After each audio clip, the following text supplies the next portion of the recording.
راديو إيرنا.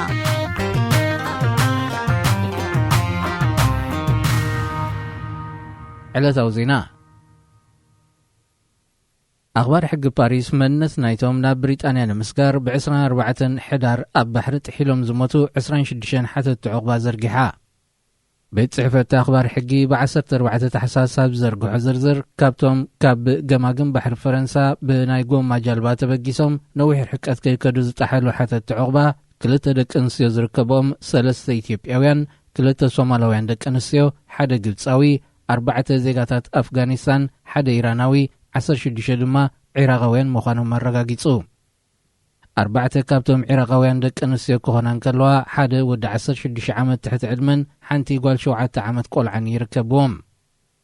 مبزحتهم توم قدايات كاب 19 كساب 49 عامت زعدميهم يوم كاب جماجم بحري فرنسا بناي قوم مجالبا تبقيسهم ناب بريطانيا نمتاو زفتنو 31 حتى تعقبا سدتنياتات ب24 حدار تحيلهم كم زمتو كقلت انكالو زاقيت نايتهم 26 من الناس كنت صاركيلو الله جماجم بحري فرنسا كاب قوما بستسرح جلابو تتقيمهم ناب بريطانيا نمسقار فتينهم نايزة تحلو السبات مغابر كخون اين فكدنينا كبل بريزيدنت إيمانويل ماكرون ابتوان مغلاص يذكر أب سميناو كفال فرنسا كابز تأخاخبو أمايت إيرتراويان زركبوهم حتى تعقبا أبز عامة زتراي أتوم لعلى 10 منتشح حتى تعقبا ناب بريطانيا كسوغرون كلو أسا 7 شحلما بحلوا جماجم بحر فرنسا كما أكل بحري تمليسهم وعلى هاجرات أفريقيا تركن 17 تحساس أب كتما إستانبول ككاد مخانو تحبيروم أبتي عدلات وفرن نقدن مخفات زعلما يستبهلو على أسات 10 مرحة هاجرات أفريقيا كساتفو تتصبيت الله تركي كابزين سالساي اوان زودبتو وعلا بزيكاتي أب نقدن وفرنان بيراتو زلات أمثة أب أفريقيا بوليتيكاون وتهدرون تسلوان معبايون تهك إن مهلا ويزقلات بفلا ياب صومالين ليبيان سراويتا وافيرات تركب تركي أب سودانن كالوت هاجرات نايزا أهقرون بتمساسالي وتهدرو هلاويان موحسيات وطن أمريكا، فرنسا، بريطانيا، تشاينا، جابان، هندن، روسيان ربحتاتن نموحاس بسم وتهدراو متحقاز سراويتن أب حيا لهاجرات أفريقيا وافيران يركبا تركون أسر زن هاجرات بمسعاب هلاوي أب أفريقيا نمعباي بقول باب نقدن وفرن زمدنا نمحيال تسرح كم زلا تنتن تيردو مرحتي 6 هاجرات وشمت أبصتان استراتيجيو زمدنان زتكورو على بسولس 14 تحساس أبريادا كايدوم أدوم مرحتي إيران زباو سقات نغيتغون قبراو سقومتات كترئي كم زلواون أما دمدمتا وعلوهم أبزم محلالفو حبراوي مقلت ياسميروم أبتي سعود عرب حورات إمارات عرب قطر كويت بحرين استساتفالو مبل 4 سعو على هاجرات وشمت كم معكنات زينا كابز رحق أوارح قصير زلو نقول سلمان بودو وراس عرات محمد بن سلمان تتكي ترايو وراس عرات لعلواي وتهدرو أزازن سعود عرب محمد بن سلمان كرمز وعلا زحلف سمونا بكلن هاجرات وشمت عرب عدت مكيادو يذكر ودي 85 عامت نقول سلمان هاجر كمرة حبزي كلولو كونتات تعنان عدمن سلزركب بسولس زتقايدو على هاجرات وشمت 35 عامت زعدميو ودو محمد بن سلمان درو سلطان كم تركبو زنت صرفت صامي مغانو زفلالي وغنات ريتوتاتهم يهبو محمد بن سلمان بوقعي نقول سعود عربا بزغنلو ناي زبيتاون زوباون بوليتيتات متعراي كجبر كم زغل كيلاتات سنة بوليتيكا يتنتنو زينا أبزي فتصم إذاعة إرنا الدولية صوت أريتري مستقل راديو إرنا ناتا دمسي إرتراويان كابكرنا أفريقيا نم معرب إيسيا يرقالن في السها إذاعة إرنا الدولية صوت أريتري مستقل راديو إرنا ناتا دمسي إرتراويان زحلف ورحي أب حانت نقس زولس جرمناويت كتما أبز تقايدة نايسنة صحوف مشت أب تقاطامي مساي حبيرو تعديمو نزنبره حصيا أسنيا مسمت ستينا نفل ما جيزي تراخيبنا مستا ኩርዲ ምዃና ምግላጽ ዝያዳ ከም ዝገልጻ ዘለዋ እምነት ኣብ ስምዒታ ዝንጸባረቕ ኢራናዊት ጎርዞ ምስቲ ብፔን ጀርመን ናይ ውሕስነት ዕድል ካብ ዝወሃቦ 3 ዓመታት ዘሕለፈ መጻምድታ ንኽጽምበር ካብ ሃገራ ንኸይትወፅእ ዘጋጥማ ዝነበረ ዕንቅፋታት በገለ ኣጋጣሚታት ናይ ምፍላጡ ዕድል ነይሩንዮ እምበር እቲ ኹሉ ሓሊፉ ብሰላም ጀርመን ድሕሪ ምእታዋ ኣብ ዝነበራ ቀዳሞት ኣዋርሒና ንራኸብ ዘለና ኣብ ሓደ ከተማን ሓደ ከባብን እንነብር ክነስና ኸዓ ኣብ ቦታን ጊዜን መገሻናየ ናይ እንቋዕ ሓጐሰኩም መልእኽተይ ከብጽሕ ዝኽኣልኩ ኣብ ሃገርና ዝርከብ ዘይውሕዝ ኩነታት ከምኡውን ጸቓጥን ዓፋንን ምሕደራታት ዘንፈጸና ኢና ተመሳሳልነት ጉዳያትናን ንጥፈታትናን ዘራኸበና እውን ኢና ካብ ማእከላይ ምብራቕን ካብ ቀርኒ ኣፍሪቃን ተጓዒዝና ዝዓለምናላ ጉዕዞ ድልያ ሓርነትና ዘእከለት ልብታትና ዘርግአት ከተማ ሙኒክ እያ ንዛንታታቶምን ተጓንፎታት ህይወቶምን ገና ጋሻየ ንሳቶም እውን ንታሪኽን ህልው ኩነታትን ህዝበይን ዓደይን ሲትረፍ ንስም ሃገረይ ብልክዕ ንምድማፅን ኣበይ ኩርናዕ ናይ ዝዓለም ከም እትርከብን ንምፍላጥ እኳ ብዘይ ሓበሬታያ ኣይኮነሎምን ነዝያዳ ሌላን ዕሙቕ ዝበለ ዕላልን ድሕሪ ምምላስ ካብ መገሻና ኣብ ዝጠዓመ ጊዜ ክንራኸብ ኣብ ክፉት ቆፀራ ተሰማሚዕና ተፈላሊና እዚ ሬድዮ ኤረና ድምፂ ራድዮ ኤረና እዩ ኣብ ምዕራባዊ እስያ ካብ ዝርከባ ሃገራት ማእከላይ ምብራቕ ቱርኪ ሶርያ ኢራንን ዒራቕን ኣብ ዝራኸባሉ ኩርዲስታን ዝበሃል ዞባ ኩርዲ ተባሂሎም ዝጽውዑ ህዝቢ ይርከቡ እዞም 40 ሚልዮን ከም ዝበጽሑ ዝጥቀሱ ህዝቢ ከም ሕብረተሰብ ደኣ ናይ ሓባር ባህሊ ቋንቋ ብሄራዊ መንነትን ኣነባብራን ይሃልዎም እምበር ኣካልተን በበበይኑ ማዕዝናት ዝዳወብኦ ሃገራት ኮይኑ ከም መሓደር ግድድ እዩ ስለዚ ኸዓ እቲ ሰሜናዊ ክፋል ኩርዲስታን ደቡባዊ ምብራቕ ኣካል ቱርኪ እዩ ደቡባዊ ክፋል ኩርዲስታን ምዕራባዊ ኣካል ሶርያ ደቡባዊ ክፋል ኩርዲስታን ሰሜናዊ ኣካል ዒራቕ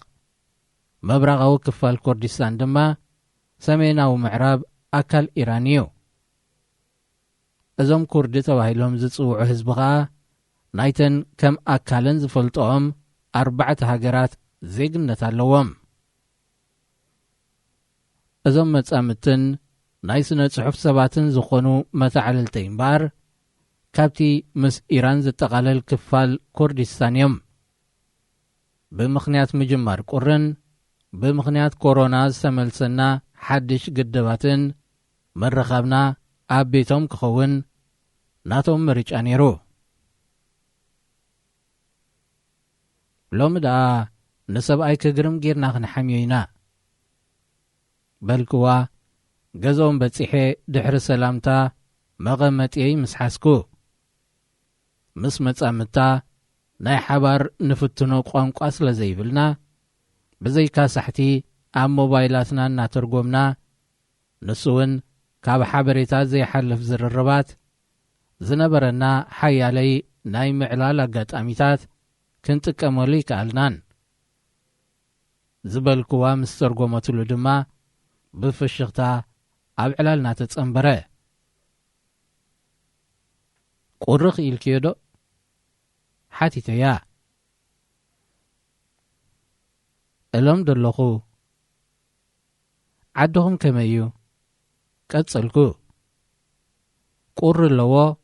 ግን እቲ ኣዝዩ ቆራሪ ጊዜ ክንዲ ዝነውሕ ኣይኮነን መስለኒ መለሰትለይ እሞ ብወገነይ ኣብ ኤርትራ ኢለ ጀመርኩ ከይሰማዕናዮ ወይ ከይተረዳእናዮ ንዝሓልፈና ቃል ንኽድገመልና ንሓተሉ ብሓደ ፊደል ዝቆመ ቃል ኣድያን ምልክታት ገጻ ሓዊሳን ንኽደግመላ ተጸበየትኒ ኤርትራ ነቲ ጽቢታ መለስኩ ማለት ሓተተትኒ ዓደይ ሃገረይ ደጋገምኩ መጻምታ ነቲ ኤርትራ ዝብል ስም ኣብ ቋንቋኦም ብዝጠዓዓም ኣደማምጻ ገይሩ ደገመላ እሞ ናይ ክልቴና ተደሚሩ ትርጉም ምዛሃባ ከም ዝተረዳእትኒ ገለጸትለይ ቀጺላ ድማ ኣበይ ትርከብ ሃገር ምዃና ሓተተትኒ ዘርዘርኩላ ኣፍሪቃን ቀይሕ ባሕርን ድማ መልሰይ ኣብ ቅድሚ ሓታቲት ቀልጢፉ ከም ዝንጽር ኣብ ምግባር ዝዓበየ በርክቶ ተጻወቱ እንታይ ክትሰቲ ሻሂ ቡን ወይ ዝሑል ነገር ሻሂ ሕሸኒ ሕራይ እዚ ኸዓ ኣብ ዓድና ኣብ ግዜ ክረምቲ ዝውትርን ተፈታውን ምግቢ እዩ ክቕርብ ዶ ሓተተትኒ ብእወታ ስለ ዝመለስኩ ብምንታይ ከም ዝስራሕ እናገለጸት ኣብ መንጎ ስብቆን ጥጥቆን ወይ እውን ብዝተዳቐቐ ሩዝ ዝተኸሸነ ዝመስል ውዑይ ነገር ቀረበት ምስ ውዑይ ዕላል እናበራረና ተዓንገልና ኣብ ዓድና ትበልዕ ዲኻ ትደሊ ዲኺ ኢልካ ይሕተትኒ እዩ በለትኒ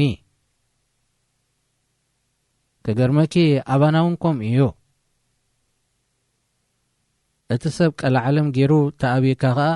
ደጋጊምኪ ኸይለመንክዮን ከይሓተትክዮን ናይትገድፍዮን ኢኺ ኣብዚ ግን ተሓቶ ሓንቲ እያ ታመልሲ እውን ሓንቲ ሕጂ ትደሊ ዲኺ ኢለ ምሕታትን ነታ ዝረኽብክዋ መልሲ ምቕባልን እመሃር ኣለኹ ወረ ጀሚረ ኣለኹ ሰሓቐት እሞ ትላመድለይኽ ዘለኺ ነቲ ዘረባኣን ሰሓቕን ምስ ተቐባበልናሉ ኣባና እውን ልክዕ ከምቲ ዝበልክዮ እዩ ቀላዓለም ኣሎ ስለዚ ኸዓ ምልማን ክሳብ ምግዳድ እውን ኣሎ ኣነ ኳታ ክበልዕ ኣብ ዘይደለየ ወይ ዝጸገበ ሰብ ተጋጥም ምግዳድ ዓቕለይ ስለ ተጽበለይ እታ ብቐላዓለም ዘውጻእክዋ ቀዳመይቲ ቓል ክእመን ሕሸኒ ከምዚ ሕጂ መጺእክና ዘለኺ ክትከድኸለኺ መሳና እንዶምሲ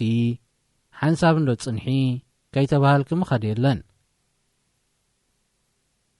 እዋ ሕጅስ ናተይ ትነግርኒ ዘለኺ ክመስለኒ ጀሚሩ እዚ ኸዓ ክሳብ ክንደይ ብመደብ ናይ ግዜ ከም ዘይንቕየድ መርአያ እዩ ወሰኽኩ በቃ ልምዲ እዩ ድሕሪ ምባላ ዓውሶ ወይ ብራሕ ዝውትርን ፍትውን ኣብ ማኣዶም ዘይበኩር መስተን ምዃኑ ክትነግረኒ ኸላ ክሰቲ ዝደሊ እንተኾይነ ንምሕታት እውን ነበረ ብሰንኪ ዛሕሊ ዘይምስታይ እንተመረጽኩ እኳ እቲ ብገለ ከባቢታት ኤርትራ ዓውሶ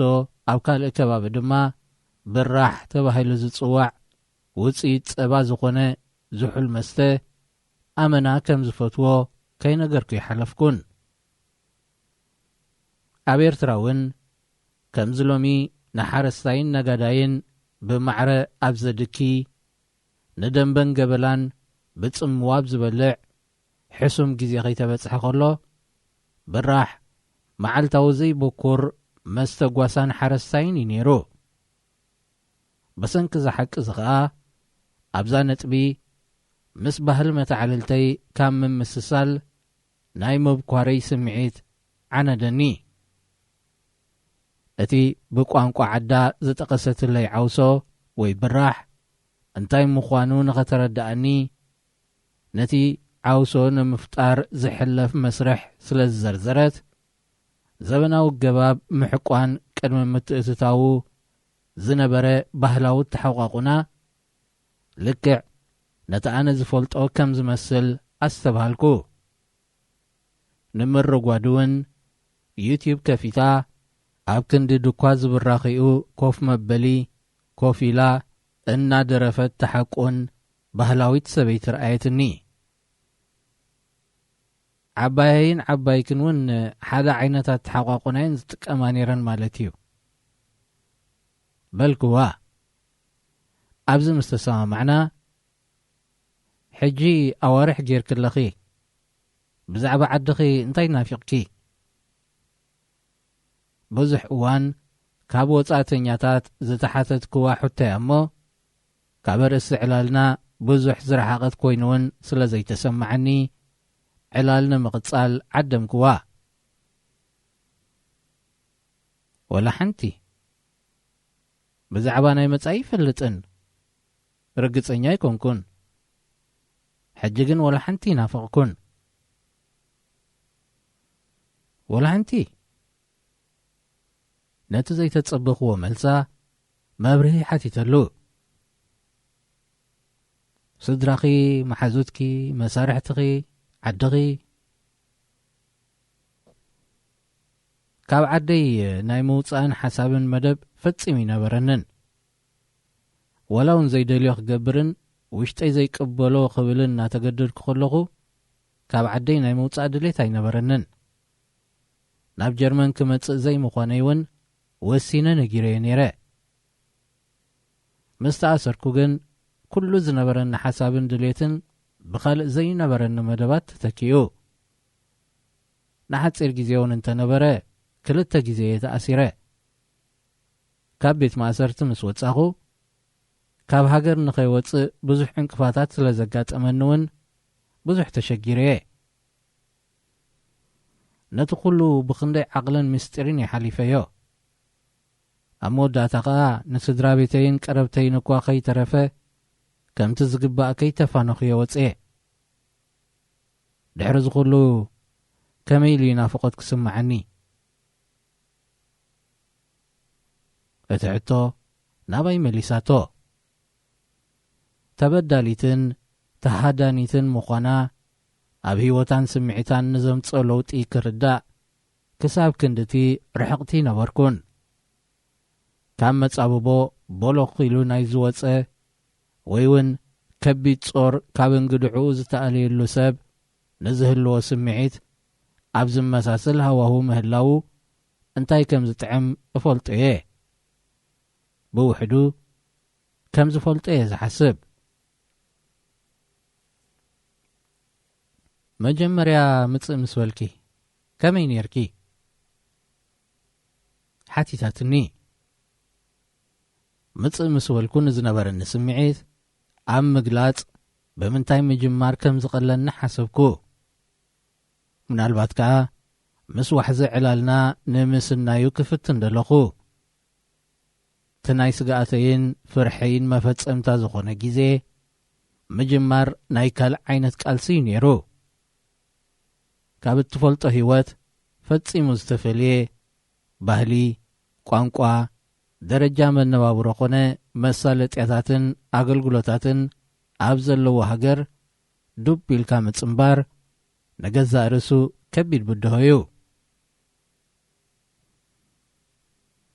ከም ሓንቲ እኽልቲ ሰብ ካብ ዜሮ ምጅማር ከቢድኒ ነይሩ ንኣብነት ትኬት ናይ ባቡር ምግዛእ ዘይትኽእል ኾንኪ ክትጸንሕ ከለኺ ኣብ ሞባይልካ ካርታ እናንበብኪ ዝደለኽዮ ቦታ ምርካብ ክትስእኒ ከለኺ ዝተሰቐልክያ ባቡር ኣንጻር ናይቲ ዝሓሰብኪ ኣንፈት ኮይና ክትጸንሓኪ ከላ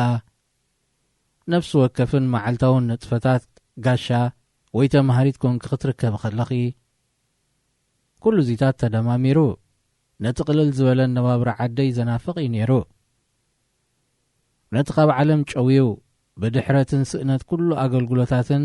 ከሊሉ ዝሓዘና ስርዓት ንደቂቕ ከም ዘይርስዖ ዝገብር ስምዒት እውን ንፈጥረለይ ነይሩ ደጊማ ውሕስ ቦታ እየ ዘለኹ ሓሳባተይ ናይ ምግላፅን መሰለይ ንኸይጥቀም ዝግድብን ሓይሊ ኣይህሉን እዩ ካብ ቤተይ ድሕሪ ምውፅአይ ዝጀመርክዎ ጉዕዞውን ደው ኢሉ እዩ ደጊም ዘፍርሕን ዘፈራርሕን የብለይን ባህ ዝበለኒ ጽሕፍ እየ ዝመሰለኒ እውን ክብል እየ ከምኡ ብምግባረይ ከምዘይ ቅጻዕ ድማ ርግጸኛ እየ ደጊም ነጻ እየ ዝብሉ ሓሳባት ዝያዳ ኩሉ ስምዒታተይ ዝደመቑ እንተዘይነብሩ ኸዓ ብርግጽ ህይወት መኸበደኒ ነይሩ ስለዚ ብዘይካቲ ኣብ ሃገረይ ዘሎ ስርዓትን ዘውረዶ ማህሰይትን ምስ ኩሉ ኻልእ ኣብ ዓደይ ዘሎ ነገራት ፍቕርን ናፍቖትን ኣለኒ መልሰይ ዛዘምኩ ምናልባት ከዓ ኣዕረፍኩ ምናልባት ትዘሕለፍክዎ ጸገማት ምስ ረሳዕክዎ ብዛዕባ ዝትብልዮ ዘለኺ ክሓስብ እጅምር ኸውን እንድዒ ብዛዕባ ካብ ዓደይ ክወፅእ ከለኹ ኣብ መዓርፎ ነፈርቲ ዘጋጠመኒ ነገራት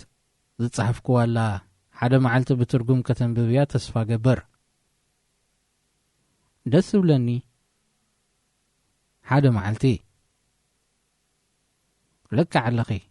ሓደ መዓልቲ ንሓሳባ ድሕሪ ምድጋፈይ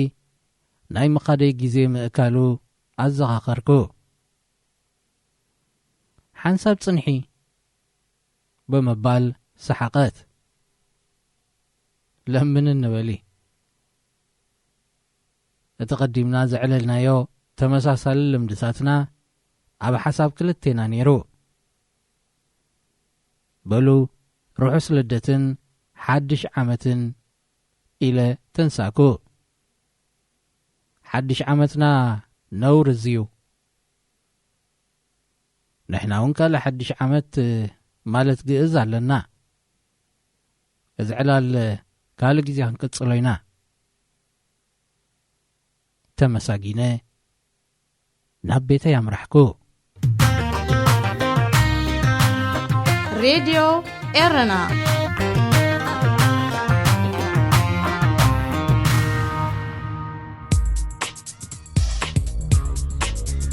መደብ መንስያት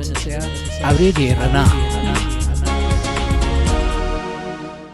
ኣብዚ ዘለኹሞ ሰላም ንዓኹም ይኹን ዝኸበርኩም ሰማዕቲ ሬድዮ ኤረና ብሓፈሻ ብፍላይ ከዓ ተኸታተልቲ መደብ መንስያት ሓሙስ ኮይኑ ንሎሚ ዘዳለናዮ መደብ ሒዝና ኣብ ሰዓትና ተረኺብና ኣሎና ክሳብ ፍጻሜ መደባትና ምሳና ክትጸንሑ ብኽብሪ ዝዕድመኩም ኣኽበረት መሓሬ ሰናይ ጸንሑት መደብ መንስያት ኣብ ሬድዮ ኤረና ኣብታ ተሰቒልያ ዝነበርኩ ባቡር ጊታር ተሓንጊጡ ዝደየበ ከደራይ መንእሰይ ኣብ ፊተይ ኮፍ ኢሉ ወላ እኳ ሓበሻዊ ሕብሪ ቆርበት ዝውንን እንተኾነ ጸጉሩ ናይ ራስታ ስታይል ኣንውሒዎ ስለ ዝረኣኹ ሓበሻ ብፍላይ ከዓ ኤርትራዊ ክኸውን እዩ ዝብል ግምት ኣይነበረንን ሓያሌ ግዜ ሰሪቐ ክጥምቶ ዓይንና ዓይኒ ምስ ተጓነፍና ሓፋር ፍሽኽ ትእሰኒዩ ዳሓኒ ክዛሓፍተይ ሕቱኡ ንሰላምታ እምበር ንምንታይ ጠሚትክኒ ዝብል ከም ዘይነበረ ርግጸኛ ነይረ ግዳ ዕላል ጀሚርና ዕላልና ዘይሩ ብዛዕባ ማሕበራዊ ሚድያ ዘለዎ ፖለቲካዊ ኣርእስቲ ኣልዒሎም ዝዛረቡ ሰባት በፂሑ እቲ መንእሰይ ኣስማት ሓደ ሰባት ክጠቕሰለይ ጀሚሩ ክንምንታይ ርእሲ ሰባት ተኻርዮም ከም ዘለዎ እውን ብዕምቆት ነጊሩኒ ግን ንስኻ ትከታተሎም ዲኻ ሓቲተዮ እወ ኢሉኒ ብሓፂር መልሲ ግን ንምንታይ ክስሕቕ ድየ ወላ ክዘናጋዕ ብሓፈሻ ንምንታይ ዕላማ ከም ዝከታተሎም ኣይፈልጥኒ ሓደ ሓቂ ግን ክነግረኪ ካብቶም ንቁም ነገር ዝዛረቡ ዝርዩ ሰባት እቶም ሕማቕ ዝከታተሉ ይበዝሑ መንእሰያት ከዓ መን ካሃንጸና ከም ዘለዎ ማሕበራዊ ሓላፍነት ዝስከም ሰብ ዘይብሉ ኣብ ሜዳ ዕንክሊል ክንብል ንውዕል ኣለና እቲ መንእሰይ ነዘን ቃላት ደርቢለይ ኣብ ታዋውር ሓዲጉ ንወሪዱ እቲ ድሕሪኡ ኣብ ርእሰይ ዝተረፈ ሕቶታት ብዙሕ እዩ ብዓብኡ ከዓ መን ማሕበራዊ ሓላፍነት ዝወስድ ዝኸበርኩም ተኸታተልቲ መደብ መንእሰያት ንሎም እምበኣር ኣብ መደብኩም መደብ መንእሰያት ብዳንኤል ወልዱ ካብ ኖርዌይ ተሕዝቶ የእምሮ ዝብል ኣርእስቲ ዝተጻሕፈ ጽሑፍ ከነቕርበልኩም ተዳሊና ኣለና ክትከታተሉና ደጊመ ብኽብሪ ይዕድመኩም መደብ መንስያት ኣብ ሬድዮ ኤረና ተሕዝቶ የእምሮ ከም ነዳዲ ዝመልአ ፊስቶን ጥርሑ ዝኾነ ፊስቶን ኣብ ጽርግያ ክንከራረው ዝፈጥርዎ ድምጺ ክልቲኦም ነናቶም ድምጽ ኣለዎም ጥራዩ ዘሎ ፊስቶ ኣብ ጽርግያ ክተንካራርዎ ኣዝዩ ረባሽን ብርቱዕን ድምጽ ኣለዎ እዚ ድማ መግለጺ ጥሩሑ ምህላው እዩ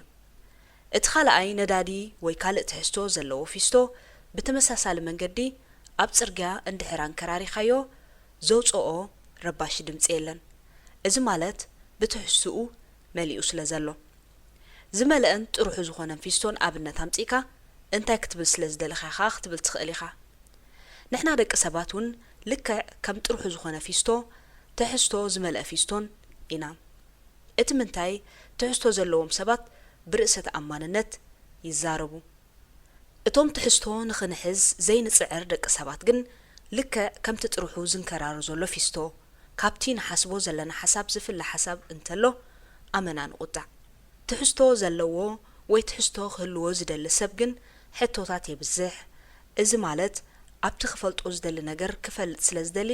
መወከሲታት ይደሊ ብዙሕ መማረጺታት ሓሳባት ይቕርብ ብኸፊል ክትፈልጦም ዘለካ ይሕብረካ ኣይቁጣዕን ኣይጻረፍን ኣይራገምን ከምኡውን ኣየነኣእስን ብኣንጻሩ ናቱ ርእዮተ ዓለም ወይ ድማ ትሕዝቶ ዘይብሉ ሰብ ንሓሳባት ከነኣእስ ኣብ ሓሳባት ዘይኣምን ቢሎም ኢሉ ዝዛረብ ኣብ ሓንቲ መንገዲ ኾለል ይብል ኣብ ሓሳባት ዝኣምን ሰብ ኣብ ሓሳባት ኣልዒሉ ብሓሳባት ክትምግቶ ይመሕፀነካ ከምኡውን ኣብቲ ትዛረቦ ዘለኻ ዛዕባ ጭብጥ ኣለካ ዶ ኢሉ ይሓተካ ብስምዒት ዝዛረብ ሰብ ግን ካብቶም ተበግሶም ዘለኻ ሓሳባት መንጢሉ ከምዚ ማለት ካዲኻ ቢሉ ናይ ባዕላዊ ትንተናን ግምትን ወሲዱ ይዛረብ ትሕዝቶ ንኽመልእ ዝጽዕር ሰብ ኣብ እምነት ማሕበራዊ ህይወት ፖለቲካዊ ኮታ ኣብቲ ንደቂ ሰባት ከራኽቦምን ክጠምሮምን ይኽእል እዩ ዝብሎ ዛዕባ ብፍልጠትን ንኽፈልጥን ይሳተፍ በንጻሩ ብስምዒት ዝዛረብ ሰብ ኣብዞም ዛዕባታት ኣተኲሩ ክዛረብ ኣይመርጽን እንታይ ጸገም ኣለዎ ዘለካ ፍልጦ ተካፍል ትምህርቲ ትመሃር ምስ እትብሎ ይጭነቕ ዘይምፍላጥ ሓጢኣት ኣይኮነን ንኸይትፈልጥ ምጽዓር ግን ድንቁርና እዩ ክትዛረብ ስለ ዘለካ ዘይኮነ ክትመሃር ኢልካ ተዛረብ ብስምዒት ዲኻ ወይ ብርድኢት ንነብስኻ ምሕታት ከድልየካ እዩ እቲ ምንታይ ስምዒት ናብ ጌጋ ርድኢትካ ናብ ቀንዕና ስለ ዝመርሕ ምስማዕ ጽቡቕ ምርኣይ እውን ከምኡ እቲ ጸገም ግን ትሪኦን ትሰምዖን ክትግምግሞን ከተመዛዝኖን ዘይትኽእል እንትኾንካ ናብ ሰብ ዝሰርሖ ሮቦት ምቕያርካ ኣይተርፍን እቲ ምንታይ ሮቦት ዝተዋህቦ ትእዛዝ የተግብር ሰብ ድማ ሓንሳብ ዝተባህሎ ወይ ዝሰምዖ ጥራይ ዘይተግብር እንተደኣ ኮይኑ ካብ ናብ ሰብ ናብ ሮቦት ይጸሪ ምኽንያቱ ካብ ሮቦት ዝፈልየካ ሓንጎል ኣለካ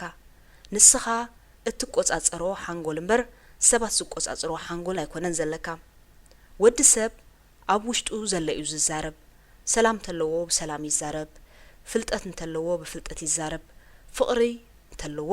ከዓ ብፍቕሪ ይዛረብ ሕድገት እንተለዎ ድማ ብሕድገት ይዛረብ በንጻሩ እዞም ብኸፊል ክዝርዝሮም ጸናሕኩ ዘይብሉ ሰብ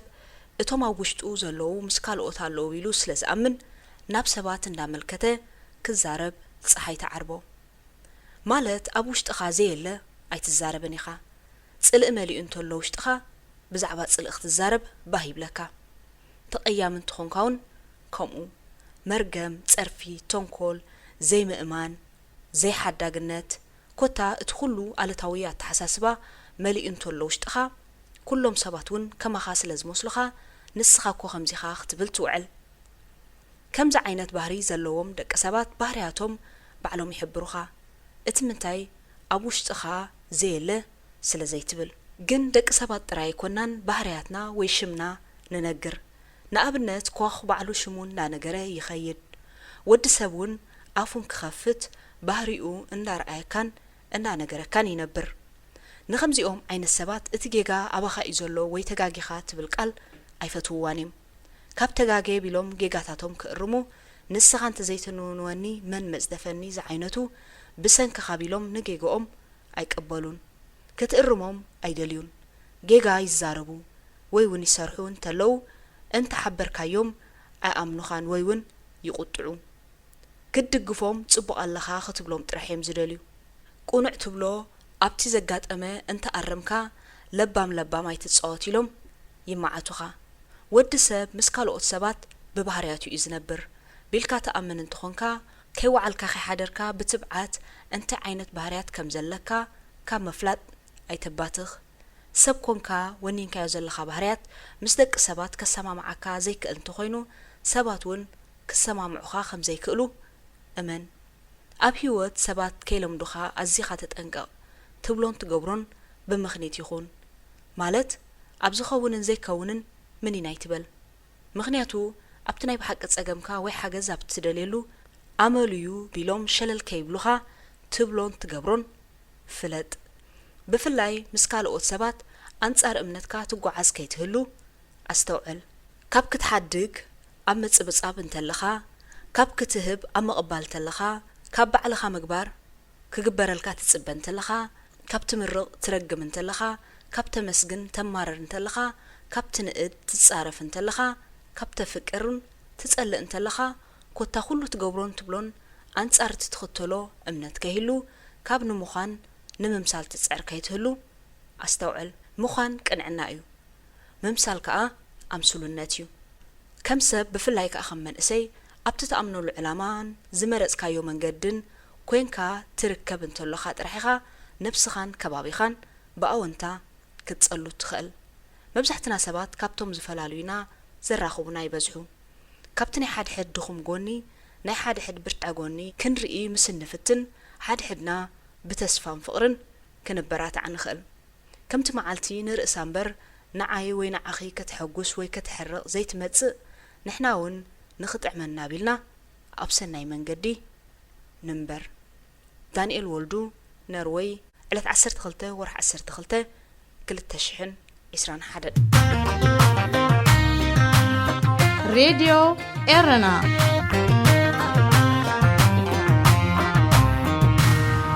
زخبركم تخطاتلتي مدب ملسات نلوم زدالنا لكم مدب كم استخطاتلكم وإنيرو بزغربنا لكم مدبات عجيبكم كتكونوا تشفانايو كساب زمت حموس مسترفو مدبات ردي إرنان حرقكم سنايك أنا مدب منسيات عبريدي إرنا